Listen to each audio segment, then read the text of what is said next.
Olá! Nós iniciamos os nossos estudos dos direitos reais falando sobre o direito de vizinhança. Então, pega o seu caderno de estudos, pega o seu código, acompanha conosco o direito de vizinhança. O direito de vizinhança, ele tem um objetivo muito claro. Ao se determinar o direito de vizinhança, ao se construir as regras do direito de vizinhança, tem-se como objetivo dirimir os conflitos existentes entre as propriedades imóveis que são próximas. Veja, existe uma grande diferença entre vizinho, propriedade vizinha, vizinho, e propriedade contígua. O que é uma propriedade contígua? É uma propriedade que está ao lado da outra. Mas isso não abrange todos os conflitos, todos os problemas que nós podemos ter em sede de direito de vizinhança. Por quê? Às vezes, uma propriedade que não está contígua, que não está encostada na outra, acaba causando problemas a outras propriedades que estão um pouco mais longínquas. Isto significa, então, que o direito de vizinhança se preocupa com imóveis próximos.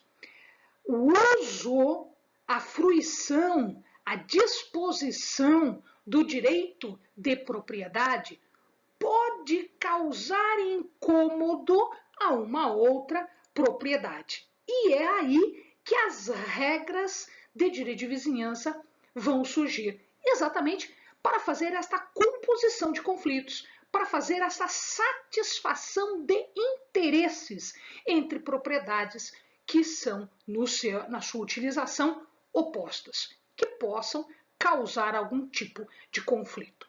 Nesse sentido, o direito de vizinhança ele vem definir regras, estabelecer regras de abstenção, de sujeição, de limitação. Nós já havíamos visto isso.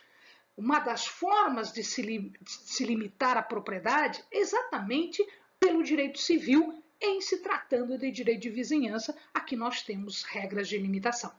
Então, no uso, na fruição, na disposição de sua propriedade, pode um determinado possuidor ou proprietário causar danos a outro.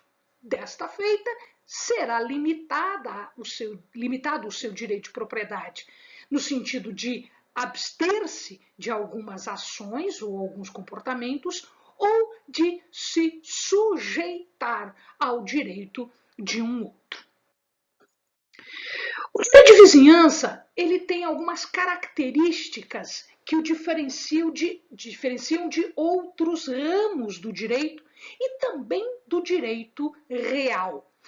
Então, neste caso, uma das primeiras características que nós devemos levar em consideração é que ele vai regular situações entre proprietários. Então, aqui não existe relação jurídica estabelecida, como um contrato, por exemplo, ou algo do tipo. Não.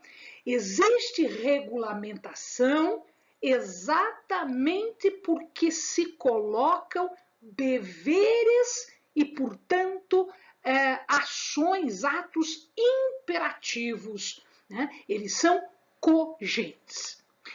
E para que estas normas são cogentes? Exatamente para que se evite prejuízos.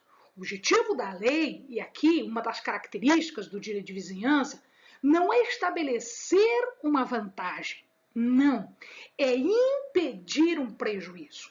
Portanto, é uma restrição defensiva, preventiva. Previne-se o conflito, previne-se a discussão, exatamente porque se estabelecem restrições específicas para a utilização do bem. Nesse sentido, ele vai coibir as chamadas interferências. Mas o que seriam estas interferências? qualquer tipo de incômodo, qualquer tipo de distúrbio. Mas ela também vai atingir as questões sanitárias e, portanto, ela vai abranger salubridade ambiental e segurança ambiental.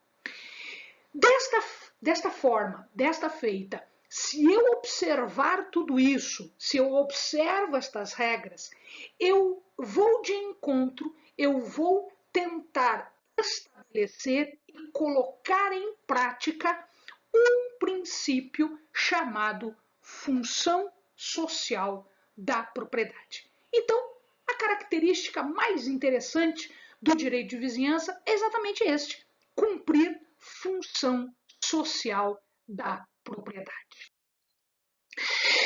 Vamos encontrar algumas teorias que explicam as regras estabelecidas pelos códigos com relação ao direito de vizinhança. Talvez a mais antiga foi estabelecida ou foi discutida pela primeira vez por Spangenberg em 1826, nesta época, aproximadamente neste ano, 1826. Spangenberg, ele leva em consideração algumas questões que já eram utilizadas no direito romano. O que era utilizado no direito romano? Por exemplo, a vedação das chamadas emissões corpóreas. Apenas isso. Não se falava naquilo que era incorpóreo. O que eram essas emissões corpóreas? Eram aquelas emissões que podiam ser palpáveis. Nesse sentido, as emissões, os descartes de água e os seus derivados, aqui entende-se não só a água, como também o esgoto, fumaça, poeira. Então, estes três eram os três itens mais comuns discutidos por Spangenberg. E isso era devido ao desenvolvimento social daquela época. Então, como as casas começaram a ser construídas umas muito próximas das outras, estas emissões começaram a causar algum tipo de desconforto. E aí a regra teve que vir disciplinar, como acontecia no direito romano, né? Roma era uma grande metrópole, já para aquela época era chamada de metrópole.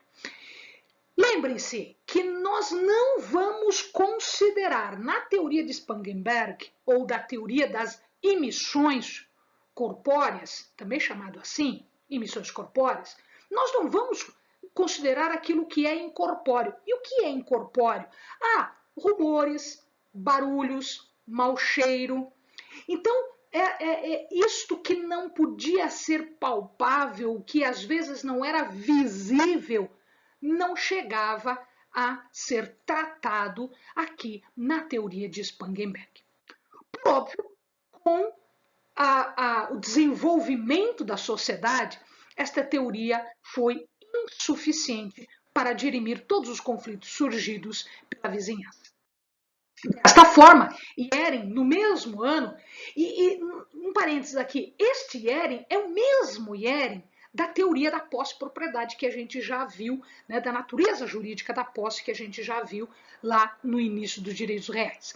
Então, Yering, ele discorda disso, ele discorda desta teoria de Spangenberg e ele então define, ou ele propõe, melhor dizendo, uma nova teoria que também pode ser chamada do uso normal anormal da propriedade, ou, se você prefere, a teoria do standard. Standard quer dizer padrão. Para Yering, existiam dois aspectos a serem considerados quando se falava em propriedades vizinhas, em direito de vizinhança, e quando se falava nesta normatização. Então, ele explicava que existia um aspecto que podia se manifestar de forma ativa e ele explica este aspecto como sendo a utilização de um bem dentro dos parâmetros da comunidade. Aquilo que era ordinário, aquilo que era comum, aquilo que era admitido pela comunidade. E no seu aspecto passivo, aquilo que era tolerado.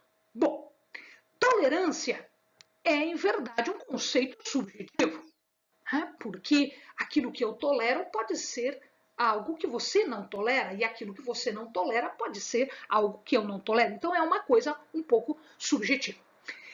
E aí, Ehring explica o seguinte: não é a tolerância deste ou daquele indivíduo, mas a tolerância média, a tolerância do que se chama em direito do homem médio. Então, é um grau médio de tolerabilidade. Esta teoria passa a ser utilizada pela maioria dos códigos. Então, o Código Civil alemão adota a teoria de Ehring, o nosso Código de 16 adota a teoria de Ehring e o nosso Código de 2002 também, mas tem uma pequena modificação que a gente vai ver daqui a pouco. Então, tudo que era ordinário, tudo que era comum, tudo que era standard, padrão, tolerado, seria uso normal e, portanto, devia ser admitido pelo direito.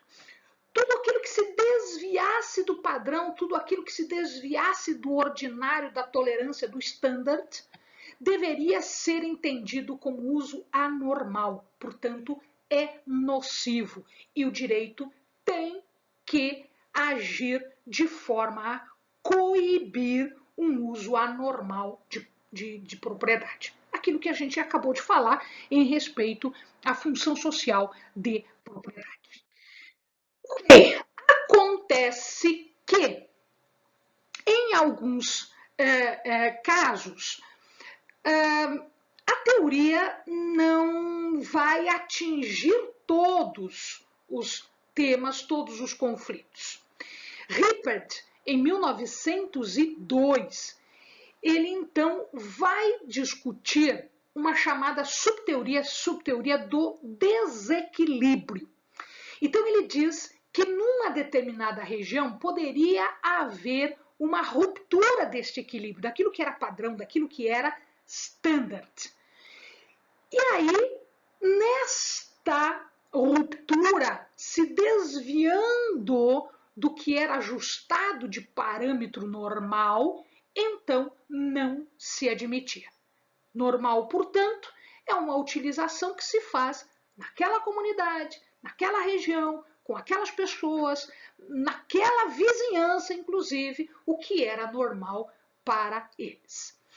Mas Rippert estava tratando de vizinhança numa época de grandes modificações. Lembrem-se, nós estamos passando pela Revolução Industrial.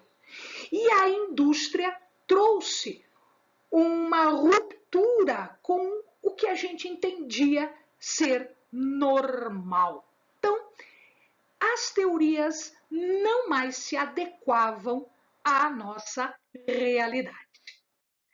De tal maneira que Bonfante, logo em seguida, Bonfante, ele diz o seguinte: pera lá, existe o que é normal e existe o que é anormal. Mas o que é anormal? Ele foi causado por uma necessidade ou é anormal por ser anormal, contrário do standard de Ehring? Opa, questiona-se então o desenvolvimento industrial, questiona-se então o progresso crescente, a industrialização da sociedade.